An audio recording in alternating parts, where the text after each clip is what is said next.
we have more women in the industry itself. But when you go into leadership, the numbers change drastically. It's gotten better over the years.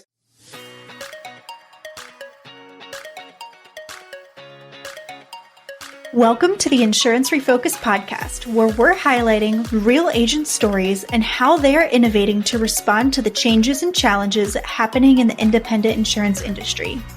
My name's Lindsay, and I can't wait to introduce you to my amazing co-host, who just so happens to be my mom, Carey Wallace. Mom, how you doing today?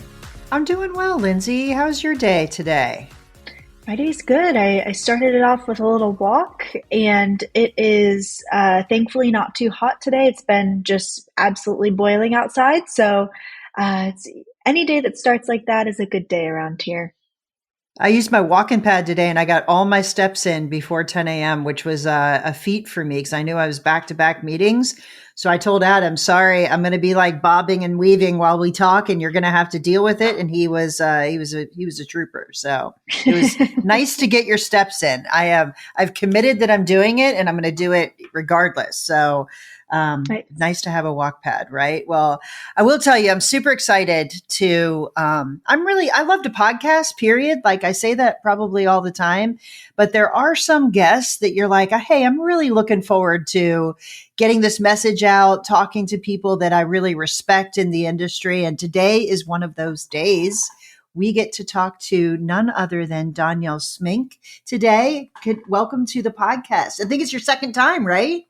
It is. Thanks for having me back again. And Lindsay, like you would not be walking in Arizona. It's like 110 out there. No. I can't wait till it cools down here.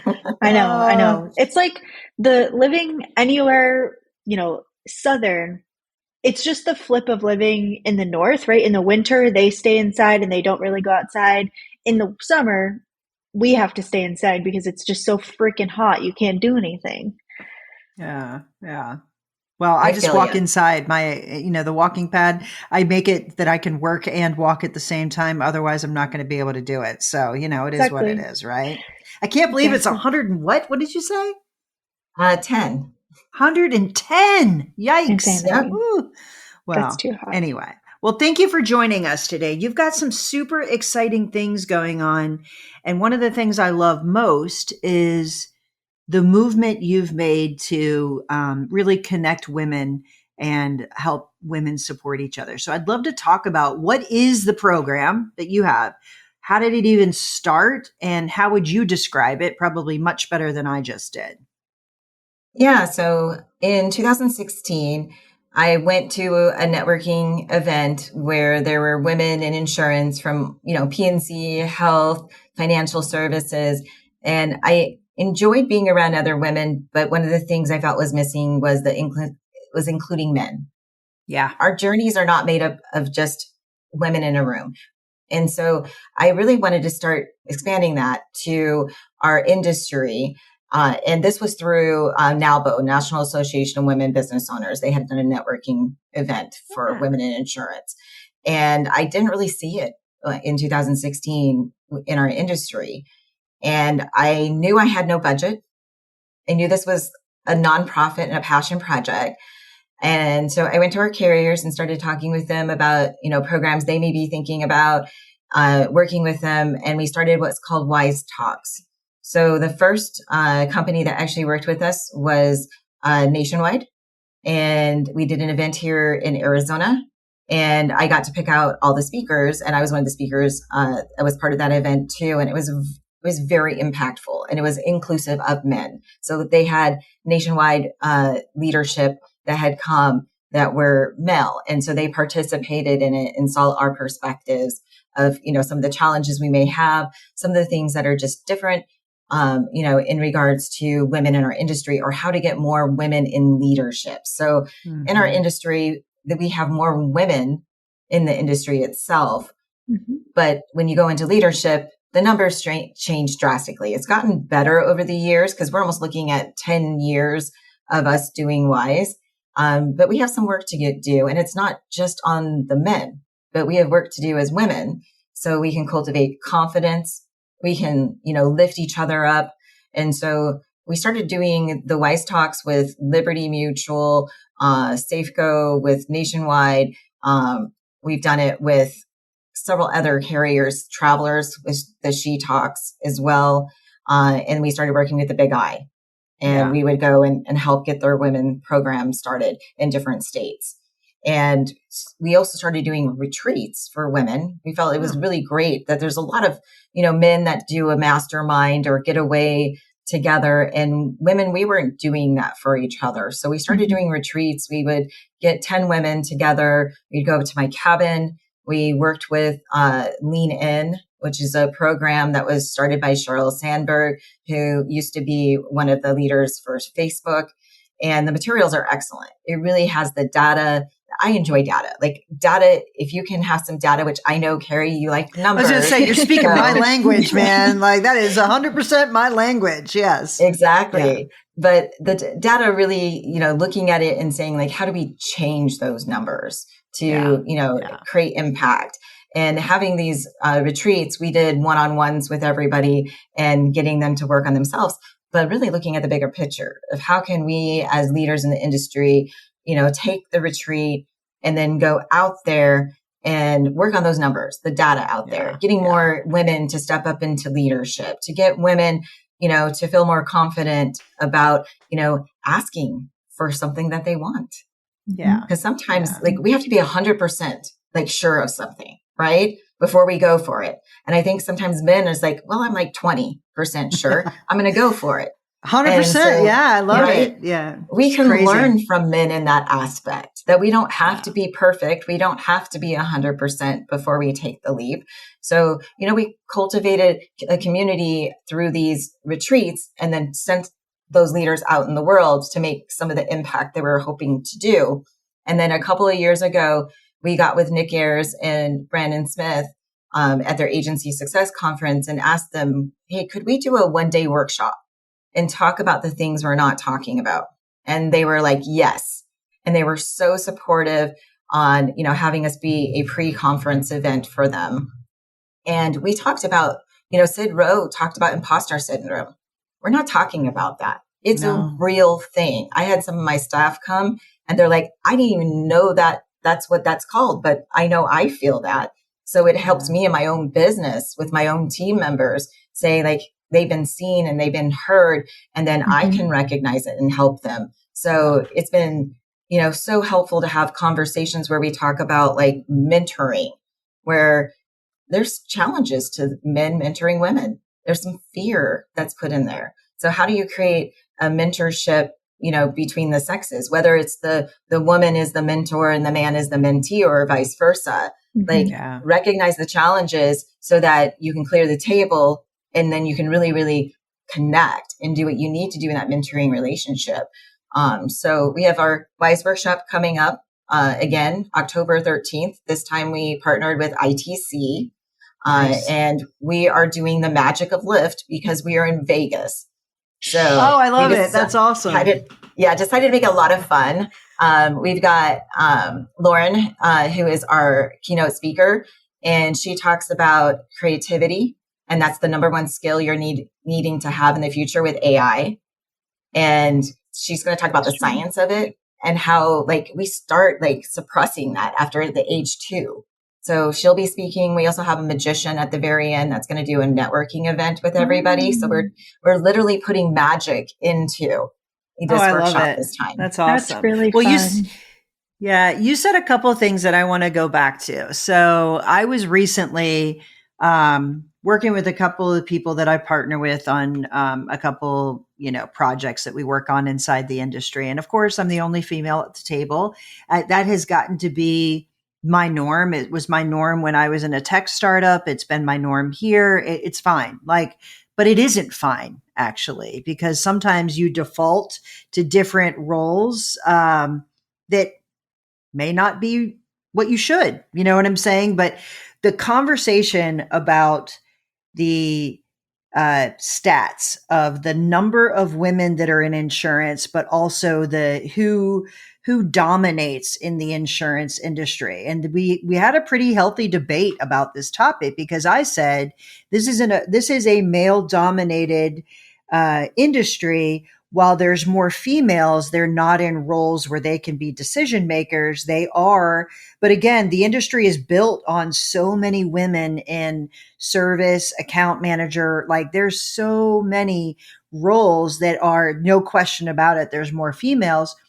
But if you're not the decision maker, it makes it really difficult to break through some barriers. And I was not coming at it from a, oh, poor me, and I feel, conflicted about it. I was just being real about, this is what my experience is when I'm dealing with agency owners in the business that I'm in. And there was a really healthy debate. No, it's actually dominated by females. I'm like, we have to have this conversation without the charge, because you're never going to solve it unless you actually look at the numbers and get yourself educated about what it really is, And I love that you're bringing men and women together, because if you isolate the conversation and only have it from one perspective, it doesn't move it forward at all. In fact, it creates this divide in that conversation pretty significantly. So tell me how that works. How are men involved? What does that look like? And what are the action items that come out of creating that dynamic that may be different than the other programs that are out there? Yeah, so we have an award called the Menifactor Award. It is an actual hammer, and the handle of it, we have it engraved, Menifactor, helping build women's careers. And so we have our Menifactor of the year this year is actually Brandon Smith, because he was one of the people that helped us get the first workshop going. And he's been a good friend of mine, but I also know that he definitely works to lift women up. So he's going to be speaking. That award, if somebody nominates someone for the Menifactor Award because they have helped them in their career, we do send it on their behalf in their name for free. I love that. We want to recognize the men that are lifting women up and supporting us, and seeing that there's a disparity of women in leadership, and be able to help with that, and knowing that, you need diversity on both sides to help and understand, the complex things that come to, having a career within our industry, and understanding, how to handle dynamics with different team members. And that isn't just one sex, it's both sexes. And so we really, encourage women to recognize the men that are benefactors, for them. And then having their voice, like Steve Hawley talked at the first WISE workshop, and he talked about that he's the only man on his team. Yeah. And so, he's put, people in leadership, on his team that, they're all women. So all his leadership is all women. And and how it has helped him build the agency that he's built. And so we're letting him have his voice and what he, feels that he's been able to accomplish as an agency owner because of that dynamic. Yeah. I love that. I love that, the separation, it can feel a little, you see like men only masterminds or men only whatever. And it can really be deflating, because there's a lot of great thought that are happening in those kinds of dynamics. But I feel the same way with the surge of the women only as well. And connecting the two is so incredibly important. I think that there's a time and a place to have conversations about things that are specific one way or the other. And so I'm part of a mastermind. I sit on a board of a mastermind where we talk about like, how do we get more women involved? How do we do whatever? And one of the things that was a challenge was perception. And being honest about what the perception is if you do things together as a group and there's, 2 females and 10 males, like, what does that look like? I think just talking about it actually makes it a thing that you can start solving together. But if we keep it taboo and we never talk about it, then it's going to exacerbate itself. Right. So, and the reason I'm bringing that up is you talked about imposter syndrome, which Lindsay just wrote an article about being young and having a voice and feeling like you don't have a place until you in leadership. Same thing if you're female, male, there's a lot of reasons why people feel imposter syndrome. So tell me a little bit about the topics and how you come up with which things to bring up that might not be topics that are talked about elsewhere. Yeah, I love have challenging conversations where you can banter, but also respect each other. And so last year with our WISE workshop, we did it on wellness and really talking about how do you cultivate wellness professionally and personally, within your life. And so we had topics where, we talked about, our time management skills and what that can do in regards to your wellness, whether you have good time management skills or you don't, right?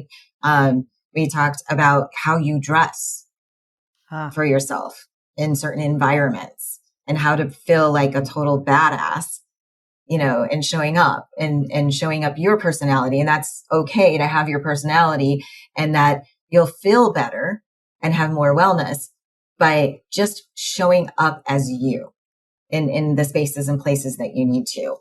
This year, I'll be speaking about integrity.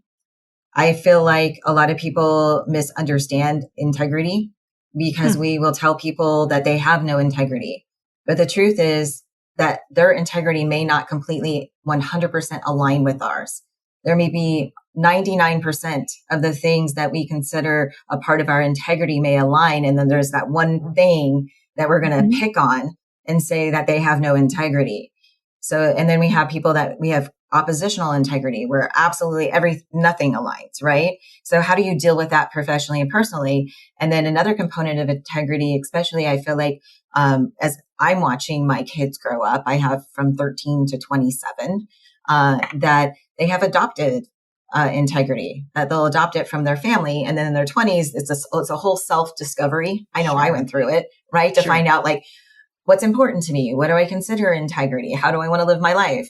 And you can adopt integrity in a relationship. So I want to have a conversation about how to approach people in a way that's inclusive instead of divisive in regards to labeling integrity on people, because there's such broad definitions and you're not going to match 100% with every single person that you meet, or, not match at all with them. There is the gray areas where you have to say, I have relatives where I'm like, we are not talking politics.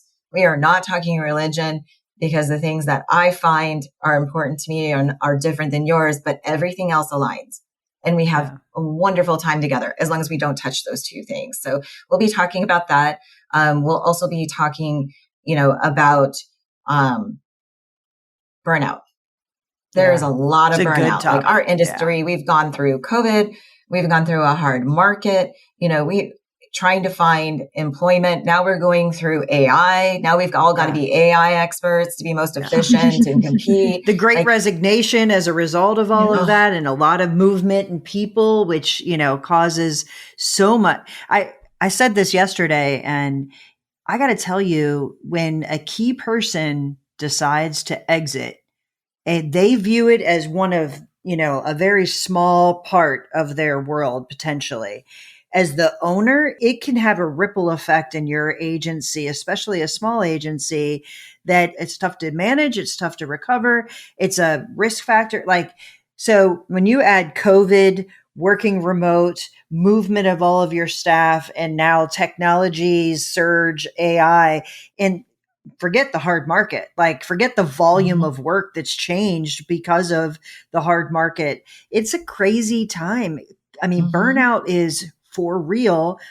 And the last thing of that is we have more of a different generation entering the workforce that have a different idea of what success looks like from a work-life balance. And you add all of those converging forces together, it becomes a really hard thing to manage. It really does, Great topic. Who's leading that conversation? I might need to know that. Yeah. Actually, Heather McDougall, she's the other half of WISE. We've worked together for over 20 years, and we have nicknames for each other that I gave us. I'm the Moxie. I'm the one that gets things started. And then I'm the mojo maker, sorry. And I get things started. I get the mojo going. And then she's the moxie. She's the one that when I go, well, maybe that wasn't such a great idea. I'm like, I don't know. And I doubt it at any tiny bits. She's like, Sure. nope, we're going. And she I has the love moxie to push us through. So I think, having somebody that balances you out like that is so helpful. But she'll be talking about that because we've seen it with our teams, like trying to figure out how to inject creativity and fun in an environment that just seems so heavy sometimes. And Agreed. so she'll definitely bring the fun. She has a huge personality and she's just a riot. She's like one of the funniest people I know. That's awesome. That's awesome. I love that you guys are doing this. I remember super early on in my career being at an event and there was a big group of people sitting at a long table and someone posed the question, who's the biggest female role model you look up to in the insurance industry? And me, having known a bunch of agencies, just from my mom's relationships, I'm like, oh, Michelle O'Connor, Beth De La Forest, Rebecca Shigley. Like I'm like listing all of these names and other people are sitting at the table like, scratching their chins and who would it be? Like they didn't know. They've never thought of females in the industry as leaders and role models to look up to, which was so disappointing to me to come to that realization. So events like this are needed in the space. So I'm really glad you guys are doing the work because there's a new wave of people entering the industry, and what we do right now and put in the work on is going to impact what those people that are entering the industry see.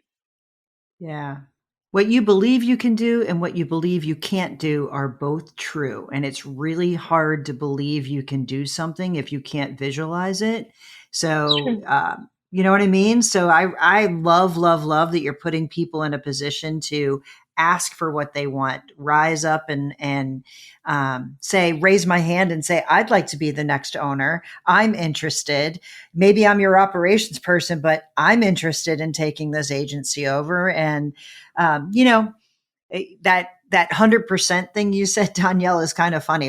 Before we started hitting record, I was talking about the wedding and how, I've got a personality that wants to make sure that I can cross all the T's and dot all the I's. We can't. Like the reality is you can't. So it's interesting that you are having the conversation to highlight that so people give themselves permission to take the leap and do the things they need to do and meet other people who have done that and the people that support them in doing that. Like that is powerful stuff. It really is. What made you do it? Like you just said, no budget, no whatever. Like, and you're a busy lady. Like, listen, I have a little bit of look under the hood of all the stuff you do. What made you do that?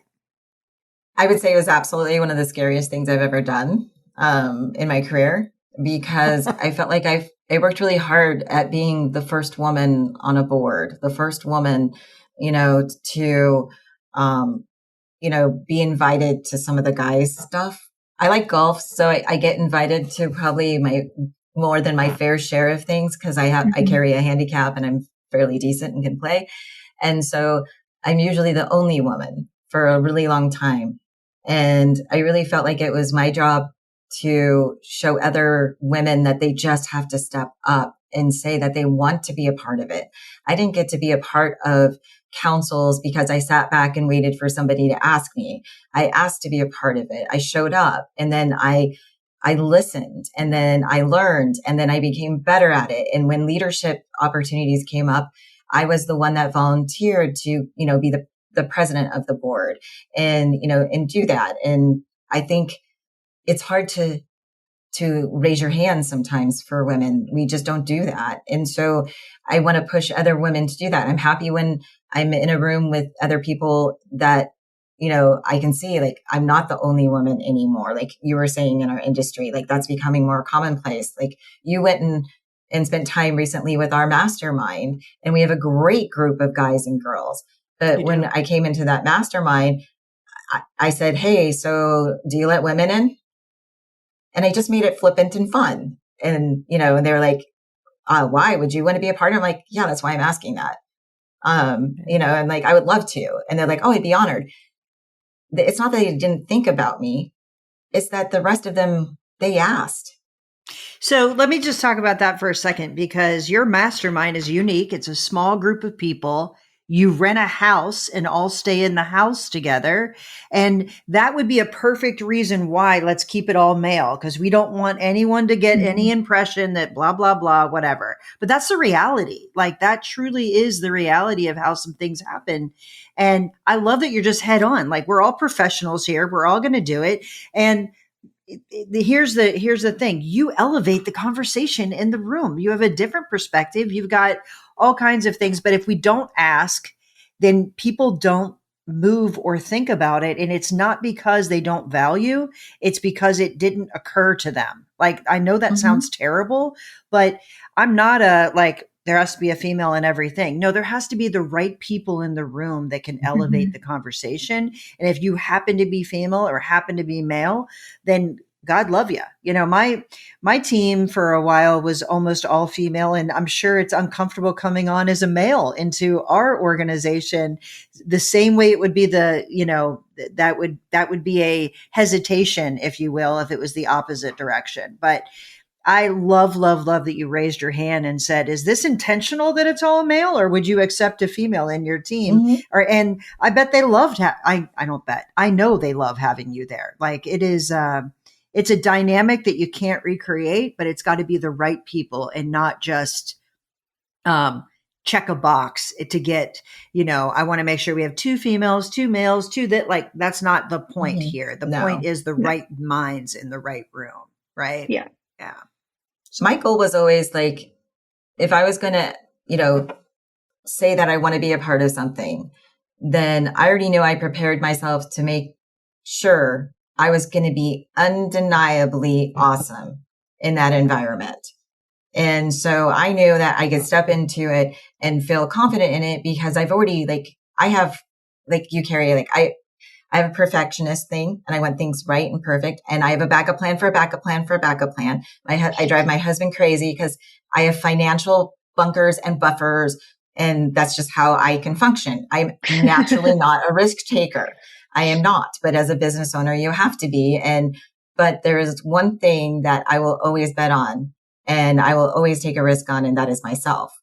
But that was because I'm like, my super skill is if somebody underestimates me, I just kind of smirk a little bit and I go, it's just because they don't know me. They don't know what I can bring to the table, because I've already figured out how I'm going to be of value to people before I have a conversation where I'm going to step up.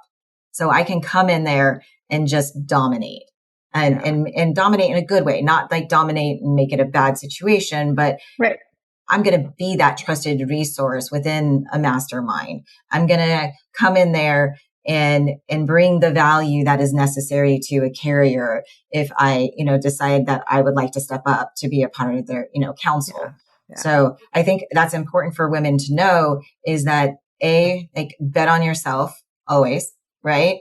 And if you can't do it, find somebody like a Heather who can help you bet on yourself if you're having those doubts. So have your moxie in your wings, right? To help you. And then also be prepared to know where you're confident, where you're bringing value into a situation that you can help them with it. Because that's all they're asking for when you step up with any leadership. It's like, can you guide? Can you help? Can you be of service? I think with leadership, sometimes I think people misunderstand that we're there to dictate. Sometimes as a leader, what we're really doing is we're of service of people. 100%. I completely never forget that I'm of service. And so if you're not sure how to do that, ask a lot of questions. I ask more questions usually than I actually talk, because I'm like, I want to feel where they're at, and then I can bring more value. Sure. Yeah, for sure. Well, Dawnyel, so this one's before ITC. Remind us of the dates of when that is. And then what else do you have in the future that people can get involved in? Yeah. So ITC conference with us is, the WISE workshop is October 13th. And then in the future, we will have some retreats coming up that we'll be putting out, to a select group of women. So we usually do 20, and then like within 30 minutes, we have our 10 really quickly. So we select certain women in the industry for those retreats because we want a variety of women in leadership typically that can then take the message of what we're trying to do and help the people that they serve. So that will be coming up. We'll have another workshop. We haven't picked where we're going to be next year yet, but that will be coming up as well. We have our website in there. And so like you can join WISE, and we'll send out notifications in there. We also do mentor matching. So if you like a mentor, you can send, and then we'll match you to somebody that we feel might fit within the industry that's a part of WISE. And so we've done some mentor matching. And one of the things Heather and I have been talking about, she brought it up. She went and watched a webinar about reverse mentoring. So we really like to influence women, probably of Carey and my age to work with, younger professionals like yourself, Lindsay, having you reverse mentor us on the things that are happening today. So then those things are, fresh within our, careers too, and that we're learning from you, because both sides can learn from each other. 100%. You just got to be open to it. Yeah. Trust me, I know the power of reverse mentoring. Hire your child and they'll tell you all the things you need to do. Trust me on this. Anyway, yeah, I love what you're doing, Dawnyel. If there's a way we can support you, we will be shouting it from the rooftops, because I love that you're taking on this initiative and you're doing it in a way that's inclusive. And I think just elevates the industry as a whole. So thank you for what you're doing. Thanks for coming and sharing your story too. I really appreciate it. Well, thank you so much for your support. I love working with the two of you and getting, opportunities to do things like this and support what you're doing as a company, because it's so vital. We have some of our agencies that utilize your services, and I'm grateful for that. As much as I like data and numbers, I actually don't want to calculate it. Well, I got you covered, my friend. I got you covered. I know. That's so great. All right. Well, we will see you very soon. Thanks again for being our guest. Okay. Thank you. Thanks so much for tuning in to the Insurance Refocused podcast. If you enjoyed the episode, please be sure to hit subscribe and leave us a review so you'll never miss us. Want to learn more about how Agency Focus can help you grow your agency? Head to agency-focus.com or email Carey directly at carey@agency-focus.com. If you need to get in touch with me, feel free to shoot me an email at lindsay@agency-focus.com. Thanks so much for tuning in. We'll see you next week.